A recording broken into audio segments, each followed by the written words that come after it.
Which is the best part in ఆనంద లహరి? మొత్తం కదండి. కదండి కదండి అని అంటాం కాదు. ఫస్ట్ నుంచి మీరు కూర్చున్న దగ్గర నుంచి నాన్ స్టాప్ ఫన్ ఉంటుంది. ఇంకా 8 ఎపిసోడ్స్ ఉంటుంది. Very nice. కూర్చుంటారు, బింజ్ వాచ్ చేస్తారు ఖచ్చితంగా. కానీ అందరు కూడా కొత్త వాళ్ళు అని చెప్పారు. చాలామంది కొత్త ఆర్టిస్టులని కావాలని ఏరికోరి తీసుకున్నాం, మేము ఒక కొత్త క్రీమ్ని తయారు చేయాలనుకుంటున్నామని మీ ప్రొడ్యూసర్ ప్రవీణ్ చెప్పాడు. దానివల్ల వచ్చే ఇంపాక్ట్, దానివల్ల కొంతమంది ఆర్టిస్టులు మనం ఇండస్ట్రీకి వచ్చినట్టు అవుతుంది, వాళ్ళ దగ్గర టాలెంట్ ఉంటుంది, 1-2 సార్లు మనం అడిగి చేయించుకోవచ్చు, ఇలాంటివన్నీ చెప్పినప్పుడు అరే భలే భలే బాగా ఆలోచించారనిపించింది. ఇది నిజమేనా? మీరు ఎక్స్పీరియన్స్ చేశారా ఇది? నిజమే సార్. అంటే అక్కడికి గోదావరి స్కెడ్యూల్ వెళ్ళాక ఇంకా అక్కడ 100 మంది అంటే ఊరు అక్కడ ఇంకా నాటకాలు వేసుకొని ఉంటారు.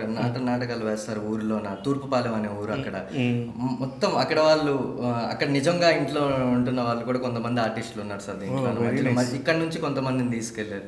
దగ్గర ఒక వస్తూనే ఉంటాయి సార్ క్యారెక్టర్లు. ఇంకా ఊర్లో అన్న తర్వాత ఇంకా యాడ్ ఆన్ అవుతూ ఉంటాయి. ఇంకా అది మంచి ఎక్స్పీరియన్స్ సార్. అది ఎన్ని రోజులు చేశారు అక్కడ షూటింగ్? 19-20 సార్. 19 days.